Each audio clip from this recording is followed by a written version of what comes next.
आज हम गीता के कैसे हिस्से में उतरने वाले हैं जो शायद सबसे ज्यादा मानवीय और दिल को छू जाने वाला है। बिल्कुल। हम बात करेंगे उस पल की जब कुरुक्षेत्र के मैदान में युद्ध शुरू होने से ठीक पहले महायोद्धा अर्जुन का आत्मविश्वास पूरी तरह बिखर जाता है। बिल्कुल, ये गीता का वो हिस्सा है जहाँ किसी भी तरह के दर्शन या सिद्धांत से पहले एक इंसान का मतलब उसका कच्चा असली दर्द सामने आता है। हम अध्याय 1 के श्लोक 31 से 40 के जरिए अर्जुन के मन की उस उथल पुथल को समझने की कोशिश करेंगे, जहां वो एक के बाद एक तर्क देकर कृष्ण को ये समझाने की कोशिश करते हैं कि ये युद्ध क्यों नहीं लड़ना चाहिए। हाँ, और उनके तर्क सिर्फ एक योद्धा के बहाने नहीं है, बल्कि एक इंसान के गहरे द्वंद्व को दिखाते हैं। तो चलिए इस सफर में उनके साथ चलते हैं और उनके मन की परतों को खोलते हैं। शुरुआत होती है श्लोक 31 से। यहीं से अर्जुन का जो मोहभंग है वो साफ दिखाई देता है। वो कृष्ण से कहते हैं कि अपने ही लोगों को मारकर मुझे किसी भी तरह की जीत, राज्य या सुख कुछ नहीं चाहिए। इस जीत का मैं करूंगा क्या? ये उनके तर्क का शुरुआती और शायद सबसे शक्तिशाली बिंदु है।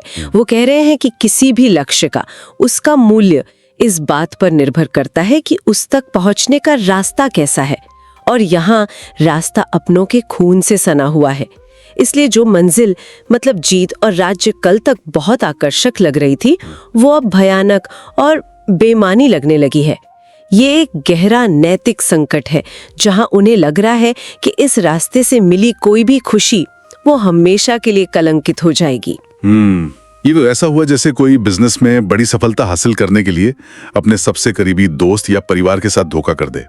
उसे पैसा और शोहरत तो मिल जाएगी, लेकिन जब वो पलट कर देखेगा तो जश्न मनाने के लिए कोई अपना होगा ही नहीं। वो जीत अंदर से खोखली महसूस होगी। आपने बिल्कुल सही पकड़ा। यही वो एहसास है। अर्जुन को भविष्य की एक ऐसी तस्वीर दिख रही है जहां वो एक सिंहासन पर अकेले बैठे हैं और चारों तरफ अपनों की लाशें हैं। उस तस्वीर में कोई सुख नहीं है, सिर्फ पछतावा है, अकेलापन है। इसलिए उनका पहला और सबसे बुनियादी सवाल यही है, ऐसी जीत किस काम की? तो पहले वो जीत के मूल्य पर सवाल उठाते हैं, लेकिन इसके बाद अगले 2 श्लोकों में मतलब 32 और 33 में वो एक कदम और आगे जाते हैं। वो सिर्फ जीत पर नहीं बल्कि राज्य, भोग और यहाँ तक कि जीवन के उद्देश्य पर ही सवाल खड़ा कर देते हैं। वो कहते हैं, हे गोविंद, हमें ऐसे राज्य या भोग से क्या लेना देना जिनके लिए हम यह सब चाहते हैं। हमारे गुरु, पिता, पुत्र, दादा, वो सब तो यहाँ अपनी जान की बाजी लगाने के लिए खड़े हैं। ये उनके दर्द का अगला स्तर है। यहाँ वो उस बुनियादी सच को छू रहे हैं कि इंसान वो एक सामाजिक प्राणी है। हमारी खुशियां, हमारी सफलताएं, हमारे सपने, ये सब दूसरों से जुड़े होते हैं। हम दूसरों के लिए और दूसरों के साथ सफल होना चाहते हैं। अर्जुन को अचानक ये एहसास होता है कि जिन लोगों के साथ वो अपनी जीत का जश्न मनाना चाहते थे, वही लोग उस जीत की कीमत बन गए हैं। और जब ऐसा होता है तो पूरा समीकरण ही ढह जाता है कि मैंने ये हासिल किया है। लेकिन अर्जुन हमें याद दिला रहे हैं कि हर सफलता का आनंद उसे साझा करने में है। अगर साझा करने वाले ही न रहें तो वो उपलब्धि एक बोझ बन जाती है। बिल्कुल। इसका आज के समय में सबसे अच्छा उदाहरण शायद वो लोग हैं जो अपने परिवार को एक बेहतर भविष्य देने के लिए दिन रात काम करते हैं और इस प्रक्रिया में परिवार को ही समय नहीं दे पाते। सालों बाद जब उनके पास पैसा होता है, घर होता है, लेकिन बच्चे बड़े होकर दूर जा चुके होते हैं, रिश्तों में दूरियां आ चुकी होती हैं, तब उन्हें एहसास होता है कि जिन लोगों के लिए ये सब किया वही सफर में पीछे छूट गए। अर्जुन का डर इसी भावना का एक विराट रूप है जो युद्ध के मैदान में खड़ा है। और फिर तो ये दर्द और भी ज्यादा पर्सनल और गहरा होता जाता है।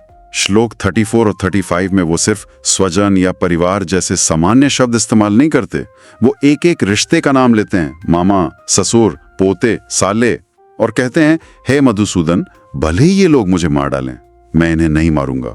3 लोगों के राज्य के लिए भी नहीं। ये एक बहुत ही महत्वपूर्ण मनोवैज्ञानिक मोड़ है। अब तक शत्रु एक अमूर्त विचार था, कौरव सेना, लेकिन अब उनकी आंखों के सामने चेहरे आ गए हैं। ये भीष्म पितामह हैं जिन्होंने मुझे गोद में खिलाया। ये गुरु द्रोण हैं जिन्होंने मुझे धनुष चलाना सिखाया। जैसे ही दुश्मन का चेहरा अपने किसी प्रियजन जैसा हो जाता है, हथियार उठाना लगभग असंभव हो जाता है। यहाँ अर्जुन का क्षत्रिय धर्म उनके मानवीय रिश्तों के बोझ तले दब रहा है। उनकी करुणा उनके कर्तव्य पर हावी हो गई है। लेकिन यहाँ एक सवाल उठता है, क्या ये वाकई करुणा है या ये सिर्फ मोह या कहूं कि गहरा लगाव है? क्या वो सही और गलत के बीच फर्क इसलिए नहीं कर पा रहे हैं क्योंकि उनके अपने लोग शामिल हैं? केंद्र है इस क्षण में ये दोनों का मिश्रण है। ये करुणा भी है क्योंकि वो किसी को पीड़ा नहीं देना चाहते, और ये गहरा मोह भी है क्योंकि ये भावना सिर्फ अपने लोगों के लिए है। अगर सामने कोई और सेना होती तो शायद अर्जुन को ये द्वंद्व महसूस नहीं होता। कृष्ण आगे चलकर इसी मोह और कर्तव्य के बीच के फर्क को समझाएंगे, लेकिन अभी के लिए अर्जुन के लिए उनके रिश्ते किसी भी सिद्धांत, किसी भी राज्य या किसी भी कर्तव्य से बड़े हो गए हैं। यहाँ तक तो अर्जुन का दर्द बहुत निजी था, उनके अपने रिश्तों और अपनी भावनाओं को लेके। लेकिन इसके बाद श्लोक 36 में उनके तर्क में एक बड़ा मोड़ आता है। वो अचानक पाप और पुण्य की बात करने लगते हैं। वो कहते हैं, धृतराष्ट्र के पुत्रों को मारकर हमें क्या खुशी मिलेगी? इन आताताइयों को मारकर तो हमें पाप ही लगेगा।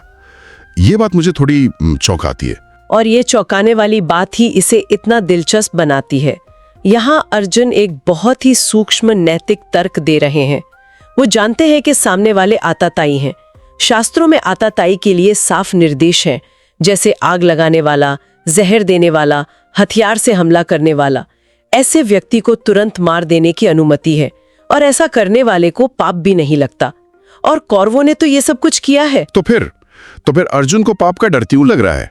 अगर शास्त्र अनुमति देता है तो फिर समस्या क्या है? समस्या ये है कि अर्जुन की अंतरात्मा शास्त्र के नियमों से आगे की बात कह रही है। वो कह रहे हैं कि ठीक है, कानून उन्हें मारने की इजाजत देता है, लेकिन किसी की जान लेने का कर्म वो अपने आप में एक ऐसा बोझ है जो मेरी आत्मा पर पाप बनकर बैठेगा। ये कानून के शब्द और कानून की भावना के बीच का अंतर है। हो सकता है कि कानूनी तौर पर कुछ सही हो, लेकिन नैतिक रूप से वो आपको तोड़कर रख दे। अर्जुन उस आंतरिक अपराध बोध और पाप के बोझ को उठाने के लिए तैयार नहीं है। मतलब वो कह रहे हैं कि कुछ काम ऐसे होते हैं जो सही होते हुए भी गलत महसूस होते हैं। हाँ, और वो अपनी अंतरात्मा की आवाज को धर्म ग्रंथों की व्याख्या से ऊपर रख रहे हैं। बिल्कुल। और इसी सोच को वो अगले कदम पर ले जाते हैं श्लोक 37 और 38 में। वो अपनी और कौरवों की चेतना में एक फर्क दिखाते हैं। वो कहते हैं, ये लोग तो लोभ और लालच में अंधे हो चुके। इन्हें कुल का नाश करने या दोस्तों से धोखा करने में कोई बुराई नहीं दिखती। लेकिन हे जनार्दन, हम जो इस पाप को साफ साफ देख सकते हैं, हम इस रास्ते पर क्यों चलें? वाह, ये तो एक तरह से ज्ञान का बोझ है। हाँ, वो कह रहे हैं, हो सकता है वे गलत हों, पर हम तो समझदार हैं। हमें तो दिख रहा है कि इसका अंत विनाश है। ये तो बहुत बड़ी जिम्मेदारी लेने जैसा है। हाँ, ये विनाश के चक्र को तोड़ने की बात है। किसी भी झगड़े में, चाहे वो परिवार में हो या दफ्तर में, ये कहना बहुत आसान होता है कि शुरुआत उन्होंने की थी, या जैसा वो करेंगे वैसा हम करेंगे। अर्जुन इस तर्क को खारिज कर रहे हैं। वो कह रहे हैं कि हमारे कर्म इस बात से तय नहीं होने चाहिए कि दूसरा क्या कर रहा है। हमारे कर्म हमारी अपनी सही गलत की समझ से तय होने चाहिए। सिर्फ इसलिए कि कौरव पाप कर रहे हैं, पांडवों को भी वही करने का लाइसेंस नहीं मिल जाता। ये तो आज के दौर में बहुत ज्यादा प्रासंगिक है, जहां हर कोई दूसरे की गलती को अपनी गलती का बहाना बना लेता है। अर्जुन यह कह रहे हैं कि दूसरे की भूल हमारी गलती का बहाना नहीं बन सकती। यही उनका तर्क है। और अब तक उनके सारे तर्क या तो व्यक्तिगत थे, मेरा दुख, मेरा मोह, मेरा पाप। लेकिन अब श्लोक 39 में उनकी सोच का दायरा अचानक बहुत बड़ा हो जाता है। वो अपने व्यक्तिगत दायरे से निकलकर पूरे समाज पर पड़ने वाले असर के बारे में सोचने लगते हैं। हाँ, वो कहते हैं कुल का नाश होने पर जो सनातन कुल धर्म है वे नष्ट हो जाते हैं, और धर्म के नष्ट होने पर पूरे कुल में अधर्म फैल जाता है। यहाँ कुल धर्म से उनका क्या मतलब है? कुल धर्म का मतलब है वो परंपराएं, वो मूल्य, वो संस्कार जो एक परिवार को एक पीढ़ी से दूसरी पीढ़ी तक बांध कर रखते हैं और समाज को स्थिरता देते हैं। अर्जुन की चिंता ये है कि युद्ध में जब योद्धा और बड़े बुजुर्ग मारे जाएंगे तो इन मूल्यों को आगे कौन बढ़ाएगा? परिवार बिखर जाएंगे। वो देख पा रहे हैं कि ये युद्ध सिर्फ लोगों को नहीं मारेगा, ये उस नैतिक और सांस्कृतिक ताने बाने को भी नष्ट कर देगा जिस पर समाज टिका होता है। ये एक बहुत दूरदर्शी चिंता है। तो ये सिर्फ लोगों की हानि नहीं है, ये संस्कारों और सामाजिक संरचना की हानि है। उन्हें एक ऐसी जीत दिख रही है जिसके बाद समाज में अराजकता फैल जाएगी। हाँ, और इसी अराजकता की तस्वीर उनके अंतिम तर्क में और भी भयावह हो जाती है। श्लोक 40 में वो अपनी सबसे बड़ी चिंता जाहिर करते हैं, जो आज के समय में सुनने पर थोड़ी विवादित लग सकती है। वो कहते हैं, हे कृष्ण, जब कुल में अधर्म बढ़ जाता है तो कुल की स्त्रियां दूषित हो जाती हैं और स्त्रियों के दूषित होने पर वर्ण संकर उत्पन्न होते हैं। इस वर्ण संकर वाली बात को थोड़ा और समझाने की जरूरत है, क्योंकि इसका गलत मतलब निकाला जा सकता है। समाज में कुल की परंपराओं और वंश की शुद्धता को बनाए रखने की एक बड़ी जिम्मेदारी स्त्रियों पर मानी जाती थी। अर्जुन का डर ये है कि जब युद्ध में सारे पुरुष मारे जाएंगे तो सामाजिक सुरक्षा का ढांचा टूट जाएगा। इस अराजकता में पारंपरिक नियम और मर्यादाएं भंग हो जाएंगी। वर्ण संकर का शाब्दिक अर्थ था सामाजिक वर्णों का अनचाहा मिश्रण, लेकिन इसका गहरा और प्रतीकात्मक अर्थ है सामाजिक व्यवस्था का पूरी तरह से ढह जाना। ये एक ऐसी पीढ़ी के पैदा होने का डर है जिसकी कोई पहचान नहीं होगी, कोई जड़ें नहीं होंगी, कोई संस्कार नहीं होंगे। ये उनका अंतिम और सबसे बड़ा भय है, एक पूर्ण सामाजिक पतन। तो अगर हम इसके शाब्दिक अर्थ से परे देखें तो उनका डर ये है कि जब समाज की नैतिक नींव ही हिल जाती है तो इसका असर सबसे बुनियादी रिश्तों और आने वाली पीढ़ियों की पहचान पर पड़ता है। ये उनके डर का शिखर है, जहां उन्हें लगता है कि इस युद्ध के बाद कुछ भी वैसा नहीं रहेगा जैसा होना चाहिए। एकदम सही, ये उनकी दलीलों का अंतिम बिंदु है। उन्होंने एक एक करके हर स्तर पर युद्ध का विरोध किया है, व्यक्तिगत सुख के स्तर पर, रिश्तों के स्तर पर, व्यक्तिगत पाप के स्तर पर और अंत में पूरे समाज के पतन के स्तर पर। तो जब हम इन सभी तर्कों को एक साथ देखते हैं तो अर्जुन ने युद्ध ना करने के लिए एक बहुत ही मजबूत, भावनात्मक और तार्किक मामला पेश किया है। उन्होंने अपने नजरिए से हर पहलू को कवर कर लिया है। और यहाँ सबसे आकर्षक बात यही है कि उनका कोई भी तर्क अपने आप में गलत नहीं है। अगर आप सिर्फ इन तर्कों को सुने तो वे सब सही लगते हैं। वे करुणा, विवेक और दूरदर्शिता से निकले हैं और यही चीज अर्जुन की दुविधा को इतना वास्तविक और मानवीय बनाती है। ये अच्छे और बुरे के बीच कोई आसान चुनाव नहीं है। ये दो बेहद विनाशकारी रास्तों के बीच एक असंभव चुनाव है। एक तरफ कर्तव्य है जो अपनों का विनाश करेगा और दूसरी तरफ निष्क्रियता है जिसके भी अपने भयानक परिणाम होंगे। ये बातचीत हमें एक बहुत ही जरूरी सवाल पर लाकर छोड़ती है।